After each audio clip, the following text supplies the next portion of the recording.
Hi guys, welcome back to my YouTube channel. In this video, I'm going to show you how to hide your likes over your Facebook account, right?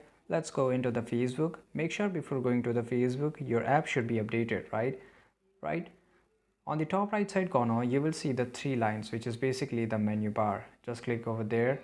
You have to now go to the settings. You can just go to the settings from here.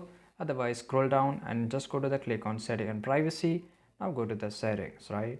Once you are in the settings, just wait for a few seconds till it get open. Scroll a little bit down, you will find this preferences. Now click on reaction preferences. If you want to hide your likes over your post, you can just turn off this toggle. But if you want to hide your likes on the other post, you have to toggle this off, right? So in this way, you will able to hide all your likes. So this is pretty easy, guys. I hope you found this video really useful. And if you really found this video useful, make sure to like this video, subscribe our channel, and see you guys in the next video.